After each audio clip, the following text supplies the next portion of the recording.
Good day, Internet. This is DTNS Live for Wednesday, May 28th, 2025 from Studio 7. I'm Tom Merritt. From Salt Lake City, Utah, here at Frog Pants Studios, I'm Scott Johnson.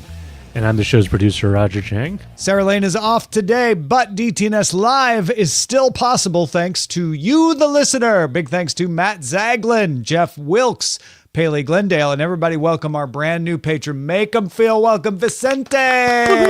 Welcome in. Yeah, I want to make ya. one very important note about Vicente. That's also the street I used to get off the bus to get to school. Whoa. Right there. That's awesome. Okay. It is. I mean, come on. Do you think that makes Vicente feel more or less welcome? Yeah. I think it should. I mean, no, it's destined in the stars that my life will always come back to Vicente. You will always come to a Vicente. I like that. Yeah, that's nice.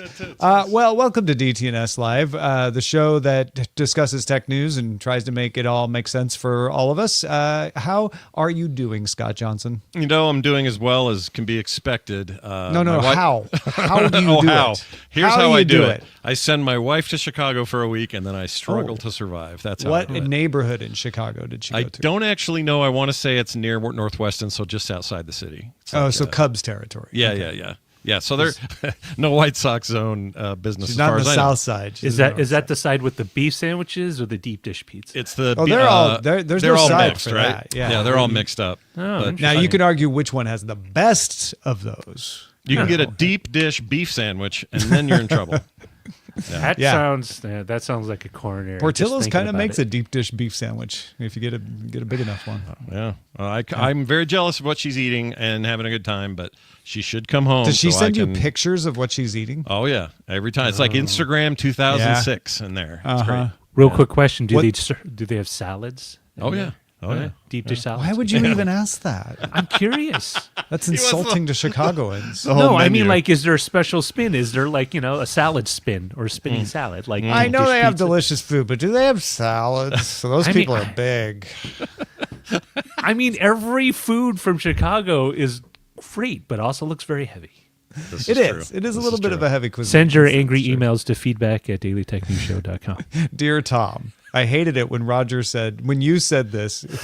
People do this all the time. They send me an angry email about something that anyone else on the show said. Tom, I can't believe you blah, blah, blah. I'm like, I didn't say it. Wasn't me. Yeah. Anyway, what was the most delicious thing that Kim sent you? She has sent me a picture of actually it was the deep dish pizza Illuminati's, I believe is how you say it. Illuminati's. Illuminati's. Yeah. Illuminati, something else. And it looked incredible. And I love Illuminati's. No, I have nothing bad to say about it. Not my first choice when I go to Chicago because I think it's a little crowded because it's so well known. But it's good. Yeah, I think that it definitely has like a more mainstream connotation. They even it's ship the them one around the country. more people know about. It is It some of good, the though. Yeah, it's some of the best ways to feed someone that's not because I used to ship those as gifts all the time to people. Oh yeah, because they ship anywhere in the continental U.S. Yep. I think a lot of the other ones do too. Again, it's just the Illuminati's captured the mind share. So. They did. Yeah. And my pocketbook. I'm a Geno's East person, but that's because we've got one in L.A. So, well, I'm getting heartburn listening to all this talk. All right. We should check in on the news. Let us start with the hits that we call quick. Nice. Starting May 29th, Apple's self-service repair program is going to include iPads, my friends. You'll be able to fix your own iPad Air with an M2 chip or later, iPad Pro with an M4, iPad Mini with an A17 Pro chip, or your base iPad with an A16 chip. You will be able to get parts and tools to repair your display, your battery, your camera, or your charging port. Program also expanding to Canada this summer. I think that makes it 34 countries it's available in now. Apple also gave more details about its Genuine Parts Distributor program, which lets businesses order service parts without having to be a direct Apple partner. Netflix founder and former CEO Reed Hastings has been appointed by the Long-Term Benefit Trust to Anthropic's board of directors. Buddy Shaw, chair of the Anthropic's Long-Term Benefit Trust, said the move was because Reed's, quote, impressive leadership experience, deep philanthropic work, and commitment to addressing AI's societal challenges, unquote. I'm not sure what effect that has on me. It's interesting. I'm not saying it's not, but because he's the Netflix founder, and he's getting into AI, but I'm not sure. A lot of times people are just board members because like that helps them raise money. And it doesn't really Raise Plus, the profile. I mean, when they say impressive leadership experience, I agree with that. Philanthropic work, sure, that's great. Yeah. But compliment to addressing AI societal changes, I don't know where that experience comes from, but whatever, that's fine. Yeah, all right. Telegram has partnered with XAI to distribute and integrate the Grok chatbot into the Telegram Messenger app. They posted a video about all the things that it will do, including writing suggestions, summarizing your chats, and creating stickers, among other things. It's very interesting. They all create stickers. Why do they all create stickers? Yeah, I don't know. The sticker thing it's hot, Tom. It's hot. Catch the wave or get out of here, really, is what they're saying. Discord began testing an in-app currency called Orbs. That's right. Catch all the orbs. You do that in a lot of video games. But anyway, by engaging with interactive ads through its Quests program, this is the thing they already do, users can earn orbs, which they can then redeem for digital items, exclusive badges, or short-term Nitro subscriptions. That's their monthly thing you usually pay for. The feature is in limited beta right now, but will expand more broadly at a later time. You know the only thing I like better than a good in-app currency? Everything else. I hate in-app currencies. Yeah, just let me use regular currency. Why do I have to do this fake change it thing? Because orb sounds cool. I have 20 orbs. Yeah, orbs do sound cool, but let me tell you something. Gamers aren't dumb. We're going to talk about that later, too, in the show. Yep. And nobody's happy about this except Discord. Yeah. Opera released Neon, a new browser that is fully agentic. That means it can go do stuff on its own when you ask it to. So you can chat with it, of course, surf the web. It can fill out forms, do some shopping for you, and even create websites or games for you. Opera says Neon is faster than competing agents because it parses web layout data faster and more efficiently and learns your writing style over time locally for privacy with more complex tasks, relying on Opera's EU-based servers. However, it is waitlist only, so you won't be using Neon unless they decide you can. Yeah, it's come first, don't ask, they'll tell you, or something like that. That's what that Sign up policy is first called. and then sit on it. There you go. Bloomberg says Apple will rename its operating systems to reflect the year of release instead of the version number. So iOS 18, for example, will now be succeeded by iOS 26 for the year 2026. There would also be a Mac OS 26, a Watch OS 26, TV OS 26, and you guessed it, for the Vision Pro, the Vision OS 26. If true, and right now this is a lot of talk about it, we don't know for sure, but expect the announcement to happen at WWDC on June 9th of this year.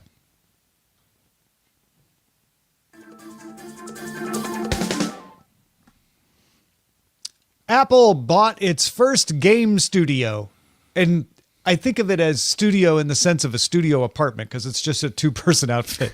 RAC7, makers of Sneaky Sasquatch, very popular Apple arcade game, are now members of Apple. Apple trying to say this is a unique situation. We're not going to go buying a bunch of game studios. However, Bloomberg sources say that Apple's going to release a dedicated app for video games across all the platforms, Apple TV, Mac, iPad, iPhone later this year, that would replace Game Center, so fold all the Game Center features into it, and then also be a game launcher, have some editorial content, and even on the Mac, apparently be able to use some games from outside the App Store in that launcher. We talked about it a little on TMS this morning, Scott, and Jen Cutter and I talked about it on DTNS Briefing today as well. But have you changed your opinion about this? Like, it just seems like a no-brainer to me. Yeah, to me, this seems kind of a long time coming. I think that they have learned a lot of lessons about how Apple Arcade has been received and used. And they have a lot of data about where people go in the App Store and where they get lost and where the Apple Arcade service might clash a little bit with what they do with regular games and what makes them different. And I think a lot of people probably bump up against that. So them making a dedicated app for this makes a whole bunch of sense. Rolling the features that were already in Game Center, which has been around, by the way, since I want to say 2008. It's been that long. Since the App Store launched, I want to say. It was real close to that. And Game Center was really an answer to gamer tags made most popular at the time on Xbox 360 and later other devices. So this kind of overlay idea of your scores carry over and we keep your records and they go from game to game and that sort of thing. I think it makes sense to meld all that together. I actually think this is just, the only weird part of this announcement is that it's this far into the life cycle of of phones as game devices. It's actually kind of shocking that it took them this long, but it's also kind of an Apple thing to do that, and they kind of let things settle and see where the dust lands. I think overall this would be a good thing for them, and it would make me personally. I don't currently sub to Apple Arcade anymore, but I would probably consider coming back for these features. And they've said nothing about increasing price or anything like that. If they did, I'd have concerns, but I think at the price it's at now, with some better features and a more unified approach, I think couldn't hurt anybody, including Apple. Okay, so if you can impress Roger Chang, you know you've got a good product. Roger, are you in agreement with Scott on this? Is this a good thing? I think broadly, yes. I think one of the things that Apple really has to do is to show that they're really committed to kind of that gaming space. It's not that Apple hasn't been, but it's always seemed very kind of lukewarm. It's like, yeah, we'll roll this out, but we're not gonna, like, Bungie, the whole thing originally with Halo before it moved over to the Xbox platform.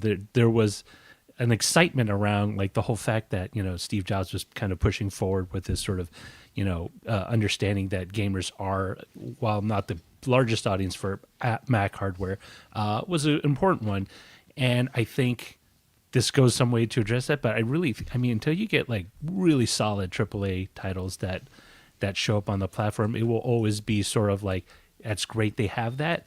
Is there something a little more in terms of content availability, catalog availability for the games on the platform? I mean, again, this is a great move, but I think Apple still has to do a lot more to make it more of a, I don't want to say gamer focused, but like gamer appreciated.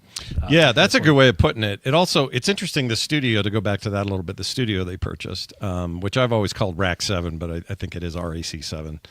The way Tom put it. But anyway, apologies to them if either of us are getting it wrong. But that small team... Let us know which one, and we'll do that from now on. Exactly. That small team, though, is such a great example of a little guy making it. Like, that game kind of came out of nowhere, was an exclusive Apple Arcade title at launch. I think it still is. I think it's stayed there. A lot of these games end up bleeding off on other platforms after they're timed exclusives.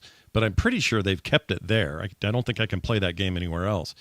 And it's legitimately, arguably, the best game on the service. It's very good. They keep updating it. They keep adding content to it. And I don't even know how to describe it. It's a crazy combination of ideas from Grand Theft Auto mixed in with some Animal Crossing with just a little bit of stealth gameplay. And it's this crazy combination of things that makes it a serious standout on the platform, and really it would on any platform. So what they're buying here is not just a simple two-man studio. They're buying a pretty inspirational two-man studio that made an incredible game together and actually probably became the tentpole of the service. Games came and went, and there were good games and there have been mediocre stuff, but that one's just been there kind of holding up the table. So I guess I shouldn't say I'm not surprised by it, but I'm actually glad for them to see this. And now this means there are expectations on their shoulders as now part of the Apple team to have the budget, to have the time, to have the inspiration to really make some cool stuff. We'll see what comes out of that. I don't know. It's an interesting take to say these two people seem to be exceptionally good at making games for our platform. What if we brought them in-house and gave them earlier access to things, before we could share them with the public? What else could they make? And then that becomes the star of the show for our gaming platform. It tells me Apple is serious about gaming. They're just not serious about it the way a lot of gamers want them to be serious about it. Apple is the biggest, or close to the biggest, platform for mobile gaming. It depends on how you slice and dice it, but Apple's not, I don't think they would like it if you say they don't care about AAA titles, because they want people to play AAA titles on Macs and they want more development, but they see that there are way more people playing mobile games than will ever play AAA titles, and they don't have to work as hard to serve that audience. So if they can hire two great developers, consolidate a couple of services into a game which fits into the language of their offerings, right? You got TV, you got music, now you got video games. Yep. Like, they don't need to get into AAA titles to be incredibly successful in a different kind of game.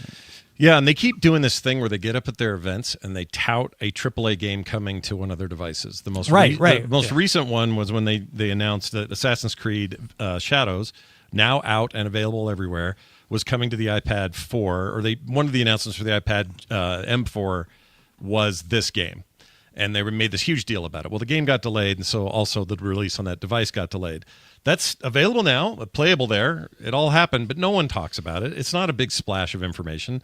It kind of doesn't get talked about at all, to be honest. Well, why? That isn't who they're catering to. They cater mostly to this mobile audience, and that mobile audience, even though there is a little crossover, they really are not the same. No. Market as the people that are buying stuff on Steam that go crazy with their consoles, that are really into VR. These are not the same customers. Every time they try that, I just kind of go, well, that ain't it's like go the anywhere. difference between Pluto TV and the Criterion Collection service in streaming, right? A little bit. It's interesting because Apple's taken very much of a pruning, like selectively picking the kind of content. For example, Apple Plus, it's not the same. What you're alluding to, Tom. It's not the exact same content that you would find on Netflix or Disney Plus. You have content that they feel best represents what they're about, and you're right. It wouldn't be any different with gaming because they want something representative, at least of what they think to be their audience. I think, instead of showcase, it's not to say that they shouldn't showcase the AAA, but if they kind of sort of brought up and sort of made as much noise about some of these games that they do about the Apple Plus content that they do, whether it's a feature length or a series or anything like that, with the same sort of gusto, I think it would go at least some way to assuaging me about, we're going to do this, and then, are you just going to leave it on the back burner for a couple of months or a couple of years? But do they need to? These games are incredibly popular without them having to do that. Yeah, and it is definitely a different audience. I mean, I'm not trying to be mean, but it's like, do they need you to feel better about this, or do they just need people to use the games? Like, that's definitely the case. But at the same time, then you're going to always have this sort of bifurcation of your audience between those who.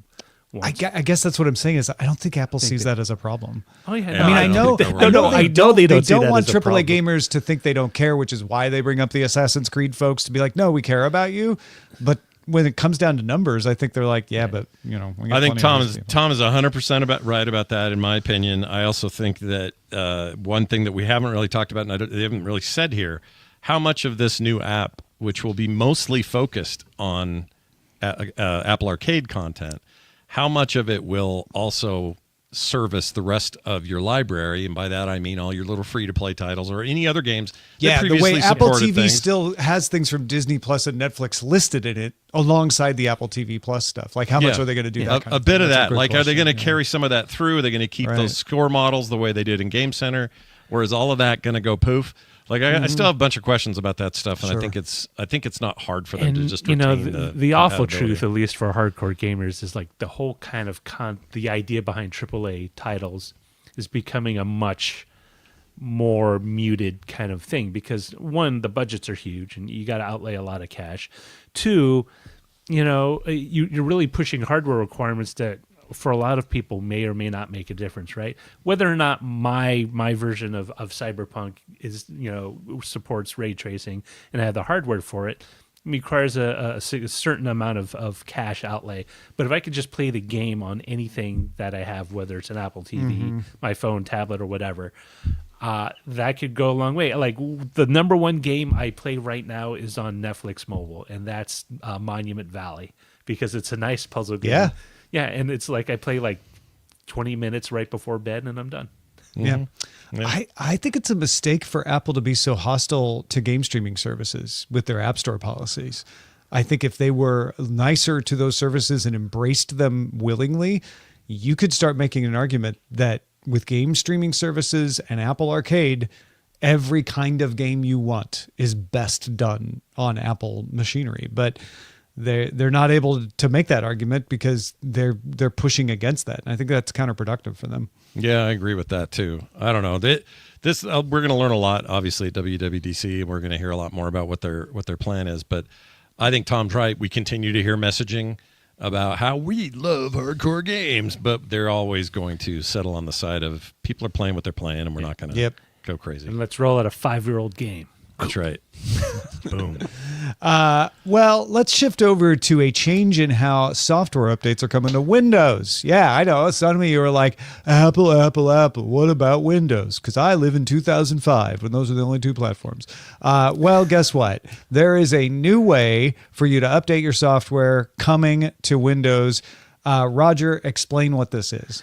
So Microsoft is opening up its Windows Update to any third-party app developed that needs update. So basically any app that requires, whether it's Chrome or maybe your Office suite or even like a software utility like Hardware Monitor or something. The idea is to have these updates all within the Windows Update screen. So when you go to update, you're not jumping around between different apps, right? If I need to update my Chrome browser, what do? I go to the Chrome browser, click on the 3 dots, and then select About, and then update. The idea is to eliminate that, go from one-stop shop. Now, what's interesting is Dell has been doing this for quite some time. If you own a Dell business, at least with a Dell business machine, your Inspiron, your Precision line of machines, you go through the Windows Update and you will get a BIOS update. You will get driver updates specific for that platform in there. So I don't have to jump through the Dell driver update application to get the same thing. And it's actually very convenient because now I don't need to like, oh, did I check this? Did I check this? Did I check this? It's all right there, especially for critical security updates, which is one of those things that if you're in the Windows world, a lot of people fret over because there's so many spots to get that update. Yeah, I think for drivers and security updates particularly, a lot of developers are going to want to do this, and it's going to be beneficial for consumers. It's a nice overlapping Venn diagram there because none of us like to have to go and update things separately, especially for things that are essential like security updates. Nobody likes dealing with driver updates. So kind of bundling it all in on Patch Tuesday, when you get your update, you get your update for everything. It'd be great. Sure feels like one of those things that if it works extremely well on day one of implementation, people are going to love this.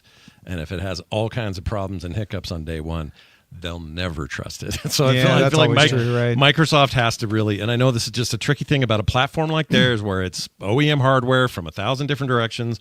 This has always been a question and an issue when you try to unify things. But in this particular case, if they can nail it on day one, land that or stick the landing, as the kids say, I think they're onto something. I think it'd be great. Nick with a C has the essential question. Will this mean that the app I use once in a while on my PC that I use daily always be up to date? That's a huge quality of life improvement because we all have that piece of software that we go to launch and we're like, oh crap, I have to go through 30 minutes of updates because I haven't used this in a while. Yeah. And unfortunately for Microsoft, this success is going to be very dependent on those third-party apps and how they decide to move forward with this, right? If you have like something where like 40% of the app developers of the apps you use, like, yeah, we're all on board, but then the other 60% is like, now you're still jumping through hoops. Yeah, it's great that you got the other, a quarter of your software on your machine updated that way, but you still have to go through everyone else. It needs to be, it's one of those. It's going to be like that though, because not every developer is going to be on it. And it's going to depend on what software you include.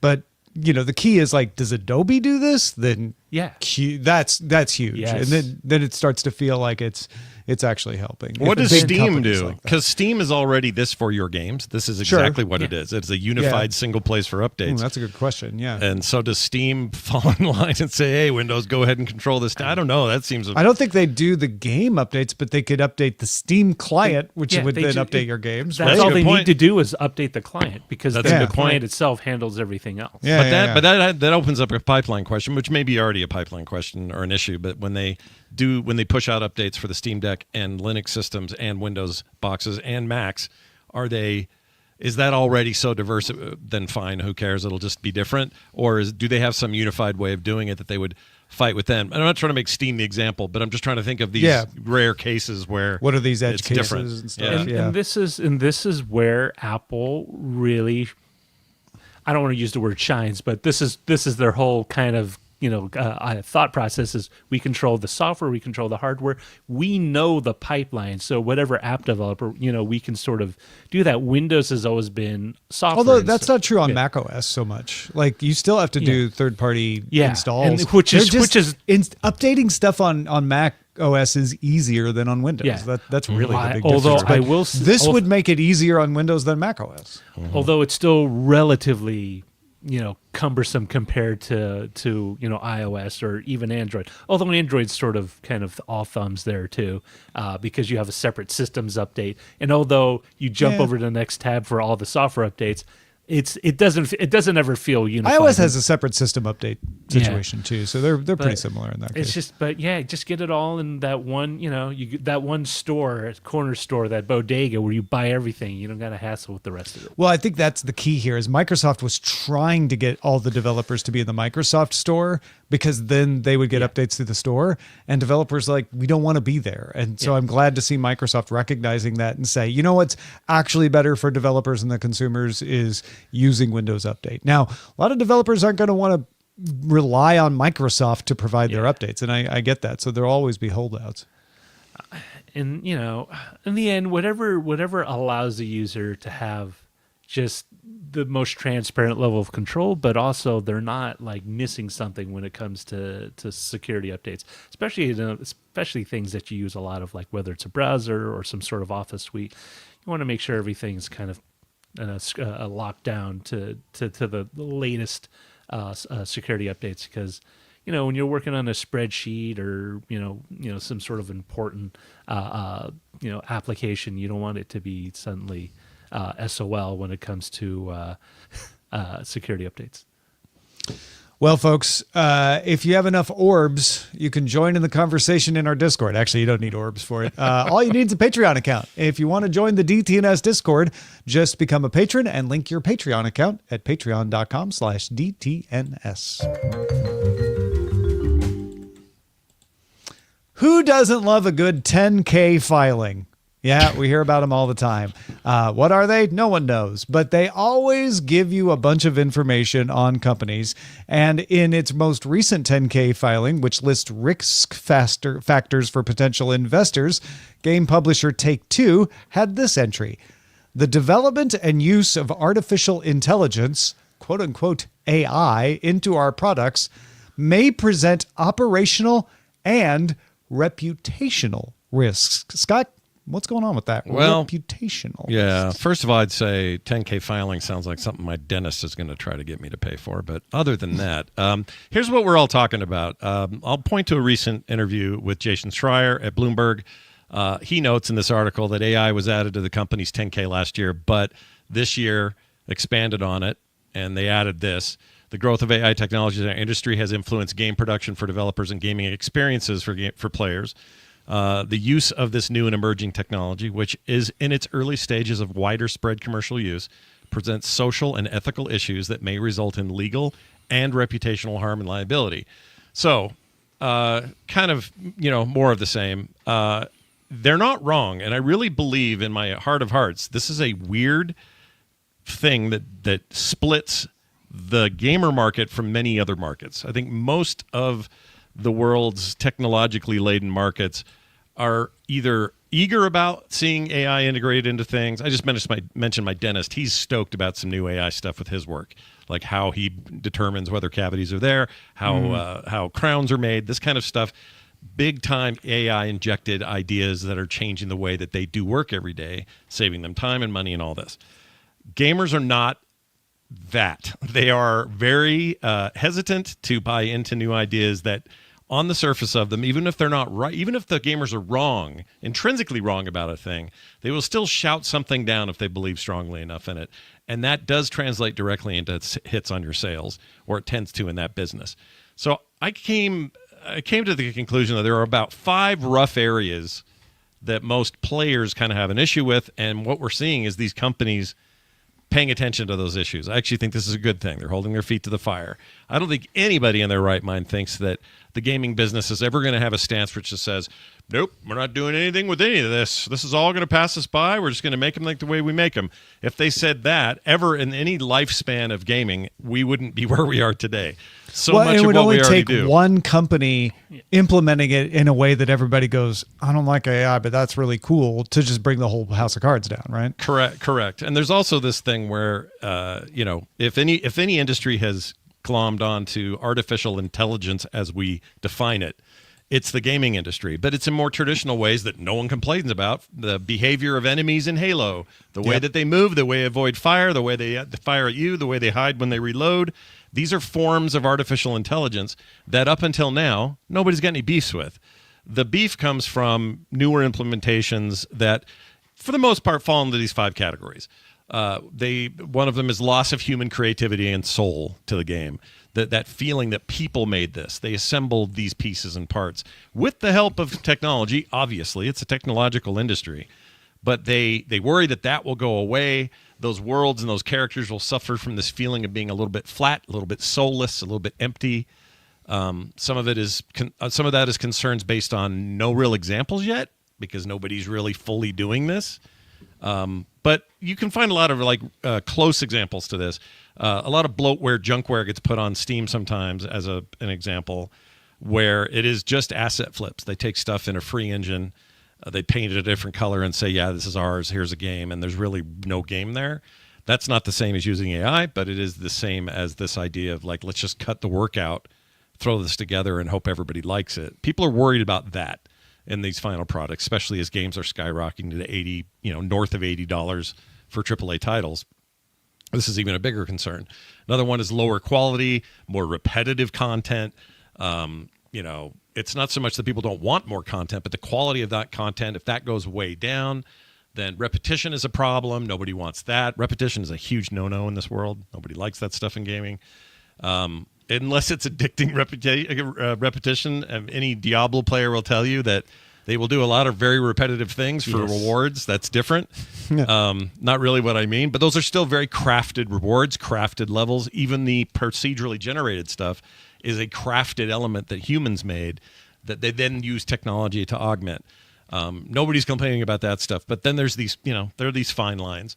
Another would be a big one is job displacement and ethical concerns around that sort of thing. And I think that's here and now. People are being laid off now because tools are making it easier to do jobs that are becoming redundant. And it's based on actual shareholder meetings with actual CEOs saying things about how AI is going to eliminate such and such percentages of our workforce because we can whittle this down to 2 computers and 4 prompters instead of 100 people or whatever it was. So that's a big one, number 3. And we've seen a lot of layoffs. They're not all tied to this, but there's some of that. A fourth would be over monetization. We talked earlier about microtransactions, Tom, and hidden currencies and all that, or internal currencies.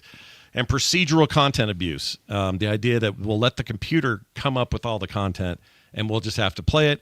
And then also, how are you going to make us pay for these games? Well, let's have your $80 plus a bunch of algorithmically tuned ways that various AI models have convinced you need to buy and when to buy them.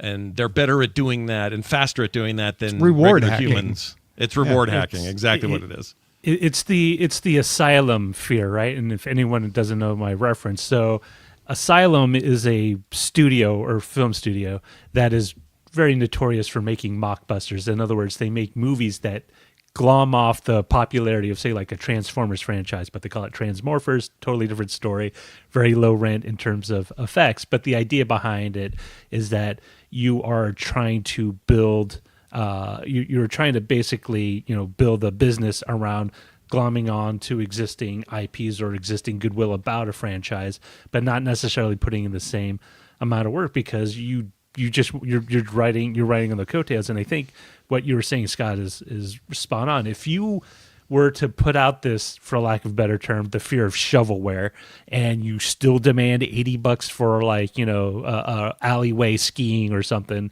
that incorporates like a beat 'em up with point and click adventure gaming or something weird.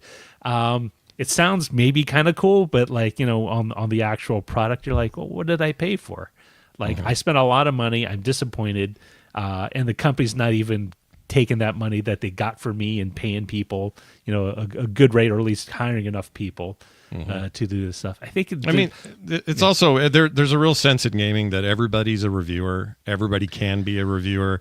There are lots of streamers. There are lots of those things. But I mean, even individuals, whether this is good for the gaming culture or not, this is just the truth. Everybody's got an opinion. It's a strong one, and you can't just willy-nilly throw stuff at people and not expect massive blowback, for good or for ill. And so these companies already know what it's like to walk on the eggshells we're describing. These are just new eggshells, and they're trying to figure out how to navigate around those eggshells, despite how attractive those eggs are. They're very attractive eggshells. Delicious. They want them. Yeah. They're fast. They're efficient. Big yolks. They represent huge savings. Yolks as well.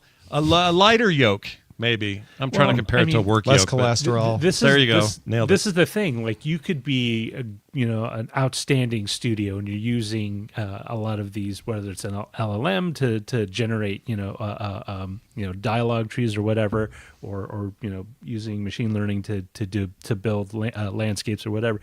You're very conscientious about how you implement a lot of these tools, but then you just have another developer's like, whatever, what's cheapest, the fastest, that gets us the most bucks in the end. And people will always go to the bad example and just say like, aha, you see, it doesn't matter what you do. There's always going to be that one bad player, haha, no pun intended, that sort of besmirches everyone else.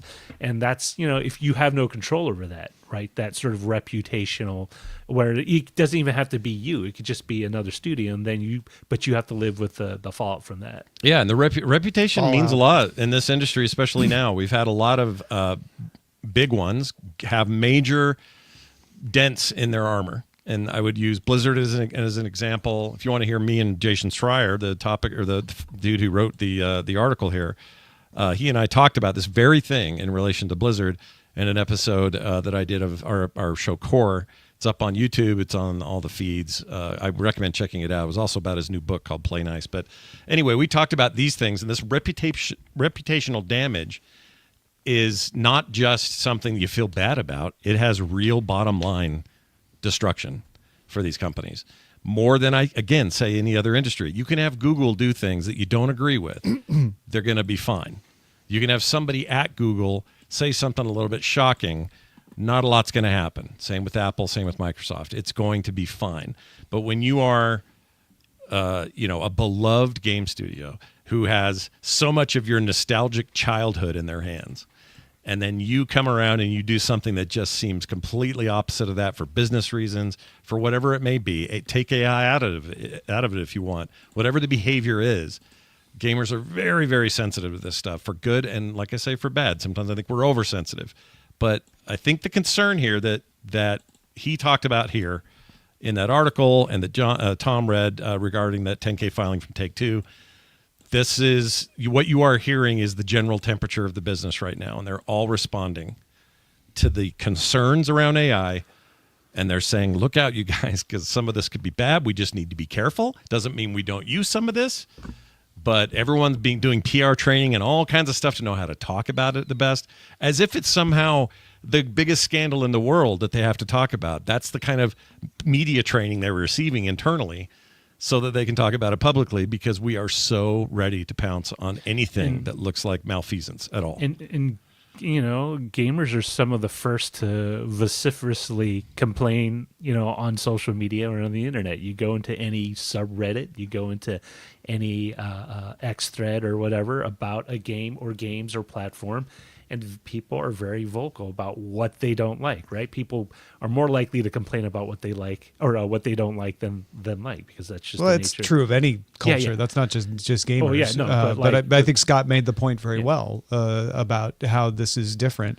And I think it's worth putting a hat on top of the hat to say, you have more power than you act like you have in the discussions about this. People say, well, if these game companies, they can do whatever they want. They can't. I think that's what we're describing here, is these game companies are scared of their audience.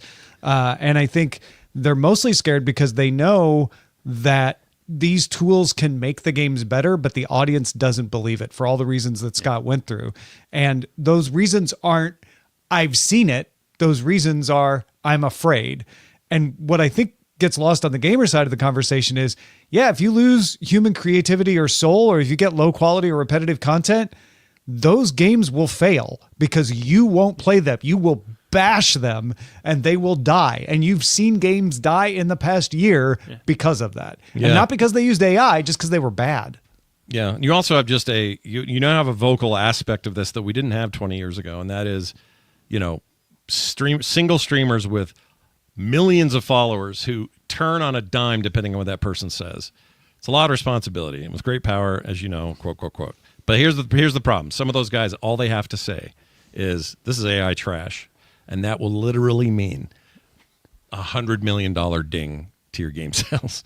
That's not, I'm not kidding around. Like, those are the numbers. Really happens. Yeah, it happens now. Yeah, maybe AI will lose all the creativity and soul. Maybe it won't. But you know what happens? When you get mad in large numbers, games fail.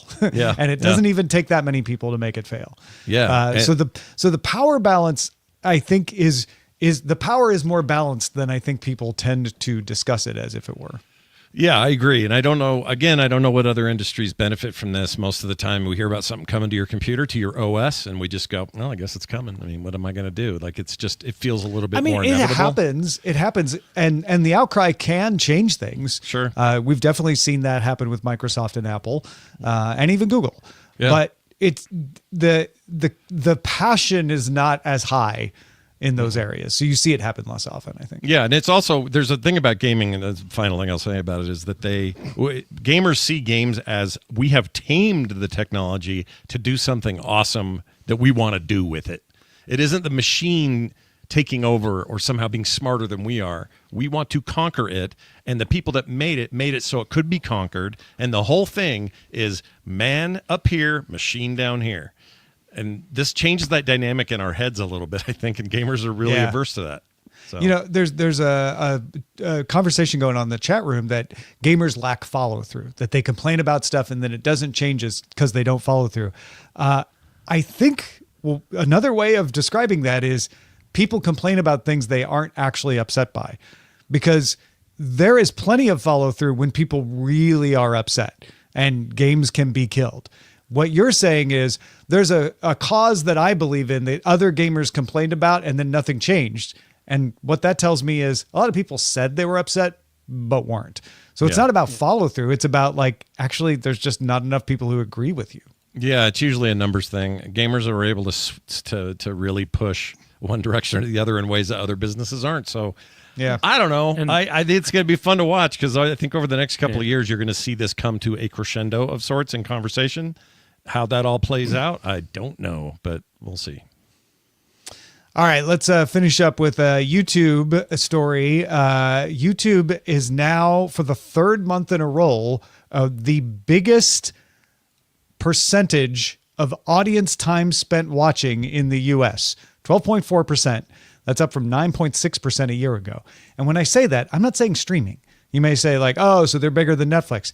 They are bigger than Disney. And you may say, oh, you mean Disney Plus? No, I mean ABC, ESPN, all of Disney. It's cable, it's broadcast, it's streaming, all of it. YouTube is the biggest thing people watch on a television. This doesn't even count your mobile viewing. This is just television for the third month in a row. YouTube now generates more sales from advertising than all four broadcast networks combined. According to Nielsen, an average of more than 7 million people in the U.S. watch YouTube on a TV at any given point in time, more than those watching Netflix and Amazon Prime Video combined. And the fastest growing audience among YouTube viewers is 65 plus. Yeah. So this isn't just like, oh, the kids are watching YouTube, although, like, the 18 to 49 demo is huge for YouTube. Everybody is watching YouTube. Part of the reason is because YouTube is on every platform. You know, it's on your smart TV, it's on Roku, it's on Apple TV, etc. I noticed that kind of our sessions of TV watching begin and end with YouTube these days. Like, we'll watch a couple of things on YouTube while we're, finishing dinner and settling down. And then we'll watch maybe some shows on HBO Max or something. And then we'll switch back and finish by watching some things on YouTube. I'm curious, Scott, Roger, if you have seen a similar pattern, what you guys are watching these days. Well, for sure, at our house, like I have upped my viewership of YouTube pretty heavily, and I'm also putting more on YouTube than I've ever done before, content-wise. I think we're having a bit of a moment around here, at least in my household, with YouTube, and it's not just the little ones coming over with my daughter. Or whatever. Yeah. It's not just that; it's more than that, and maybe that's because it is so much more than what it maybe used to be. At least the middle of what it used to be, or the chunk of it used to be. It's so much more diverse now. So you have everything from little kids programming all the way up to stuff that's interesting, that's growing this market of 60-plus-year-olds. Well, they're doing something right over there. I think part of it is the confluence of how easily it runs everywhere, how you can run it on TV, and do it as if you were doing any other Netflix app. Everyone's used to that now, so it's not a big deal. And then finding out that the content you really want there, that includes live television, live sports, live coverage of lots of things, lots of archive stuff, stupid cats doing dumb things, fail videos, the things we're used to on YouTube. Like, all the stereotypes are still there, but we got this at our fingertips thing happening. And even if you're interested in like buying, like my favorite sub I have right now is YouTube Premium, partly because I get free music service with it, but also because I'll never go back. I can't. It's not getting ads and just having that experience be open to me like that. We is end the up best just I spend. We end up just putting on, like, Eileen puts on these channels that are just playing music, and we just have it on. It's like having music on. Yeah, we do that. But a it's lot. YouTube. Yeah. So for me, YouTube at this point is like water. It's everywhere. But it's how you, like, when Your I house wake up in is the flooded. day. I wake up in the day, With I start YouTube. with a glass of water, and then before I go glass to of bed, I YouTube? drink a glass of water. And it's interesting because I think one of the, at least what I think is to be a somewhat of a misunderstanding, is that YouTube doesn't necessarily directly compete against streaming service, but rather complements it. Here's my example. For example, I just finished up Andor Season 2, which is great, by the way, if anyone hasn't caught it, on Disney+. But as soon as I'm done watching it, I will actually go to YouTube to see what other people say about a particular episode. Totally, right? Or the season, or what they have to say. See the breakdowns and Yeah. the reaction videos and all that stuff. Exactly, because there's so much more I want to know about what other people think, and YouTube provides that, right? YouTube is literally an omniverse of content, right? It's both the old TV shows. It can be MeTV, right? It's old episodes of Columbo. It's old, episodes of Gunsmoke. But it's also like critique videos, or it's a broader set of content. It could be news. What you were saying, Scott, it could be child's content. It's everything, but so people use it in different ways, just like water, right? Most people use water either directly drinking or as ice cubes, depending on the format you need or the content you want. And it's always going to be there, but it's sort of a nice jump to, right? If I need something to drink and I don't find anything in the fridge that I want to drink, no juice, no soda or whatever, I'll just drink water, right? If I can't find anything on a streaming service I want to watch, I'll just go to YouTube because it's there and I can find something. Everything is there. Yeah. This is from the Bloomberg article. Disney Channel had 2 million viewers in 2014. It now averages 110,000 viewers. A huge drop over the past 10 years. However, Disney's YouTube channel is one of the top performers with kids on YouTube. So Disney's doing better on YouTube than it is on its own platform. Yeah. I was watching old Transformers episodes on YouTube the other day and forgotten that that's where I was doing it. I was like, wait a minute, what streaming service am I getting Transformers without commercials on? And I thought, this isn't Tubi. I'd have commercials. I was thinking of all these things, and I realized that's all right here. It's just on YouTube. Like, it should be somewhere else, but it isn't. And so this is the thing. I do that all the time. I have like a movie or show already on a streaming service I subscribe to already, but I'll watch like the highlight reel of like Family Guy or The Simpsons or something on YouTube because someone's already curated that into a video, and I don't need to jump and find that episode. It's stupid simple. It hits the dopamine right where I want it, right? It's the candy bar. I don't need to think about it. I just want that one highlight clip of Homer Simpson doing the stupid thing in that one episode where he comes out and builds the car that destroys his half-brother's reputation in the auto industry. A bunch of people in the chat are talking about YouTube TV versus YouTube, and I understand that can be confusing for some people. YouTube TV is a cable television-like service. So it's like Sling TV or Direct TV or something like that. And it is not included in YouTube. What we're talking about with these numbers is not YouTube TV, which actually has the Disney Channel and all that on it. We're just talking about YouTube, regular old YouTube. Yeah, it's. I mean, this is one of the problems Google and YouTube have is they kind of have a branding issue. I mean, how many times have we complained? I just don't about understand why RedTube? YouTube TV isn't integrated into YouTube. I understand it's a separate service you pay for, but if I pay for YouTube TV, I should be able to access it within YouTube, and it should just show up in the recommendations. Like it would be the killer service if you could that's get too easy, Tom. everything. It is a little too easy. I imagine there's some some sort of rights issue with the channels that want to keep It's us the up. hero's journey, Tom. It's There the could be hero's more journey. to That's it. what they I mean, want. but they've also made a decision on YouTube, a very specific decision to have podcasts tied directly to YouTube playlists and nothing to do with any kind of RSS feed or what podcasting traditionally has been. It's incredibly frustrating and dumb, I think, but despite these weird little glitches like that where they don't seem to quite understand what they've got going there, it kind of doesn't matter. It's just like so ubiquitous and so YouTube big. is water. YouTube TV might just go away someday. They'd be like, we don't want to do all the work to integrate it when we're going to shut it down in 4 years. Like I said, it's water. It's YouTube is the ocean. Everyone wants to ride the tide because they think they're gonna, score big or at least get the visibility. But it's the truth. Like I start the day with YouTube and I end it. Like, hey, if I want to see that important news clip about, say, some sort of local news story, I will jump on YouTube first before I go search for an article because I can play a video and do something else and hear it in the background instead of trying to read and eat my scrambled eggs for breakfast. Well, if you want to make a YouTube channel, you might want to do the topic of travel. And if that's the case, Chris Christensen has some gear recommendations for you. This is Chris Christensen from Amateur Traveler with another Tech in Travel Minute.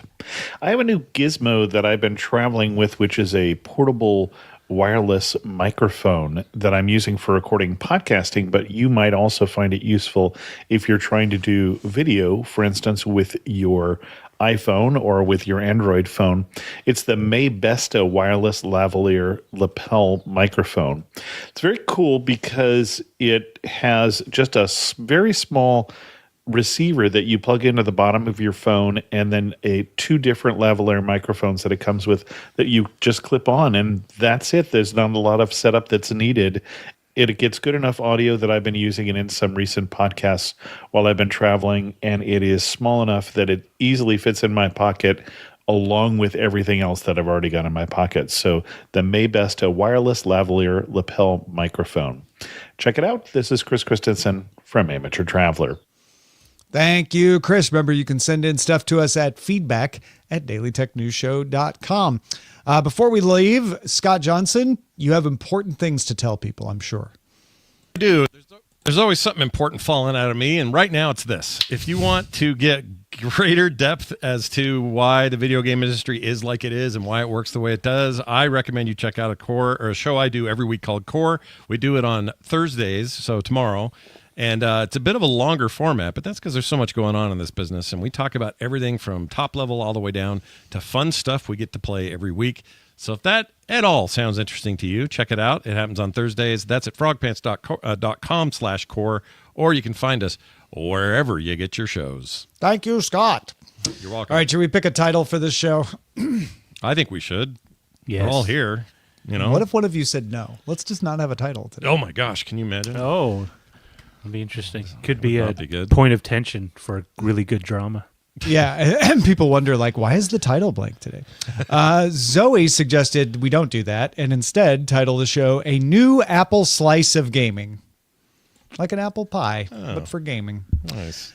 And then Batfink 2001 skated close to the line with See You Next Patch Tuesday. I like that one too. But with an S. Yeah. One update to Rule Them All from Clinton Woodward. Not bad. Nice. Yeah. What do we all update on updates? Yeah. Like a hat on a hat. Navigating new eggshells. We did talk a lot about eggshells at one point. iGames from Larry in Atlanta. Oh, nice. YouTube, iTube, we all tube. By the way, earlier I said red tube. I meant YouTube Red. everybody. Did Okay? you say RedTube? I missed that. I did. I didn't mean to. And then you said something that I lost my thought. But I meant to say YouTube Red. And then, but now I think maybe I better fully understand why YouTube changed it. Maybe I get it. Maybe Yeah. we do. Maybe we know. We went with JPEG 84. Can't game with reputation. You can't game. true. You don't want to play around with. I like it. Yeah, that's good. Thank you, JPEG 84. Thank you, folks on YouTube. Thank you, folks on LinkedIn. Thank you, folks on Twitch for watching us. Zoe brings bacon, bringing us some bits. Ryan in Minneapolis resubscribing with Prime for the 18th month. Gigantifying an emote happened by the Pack NW Fall Star.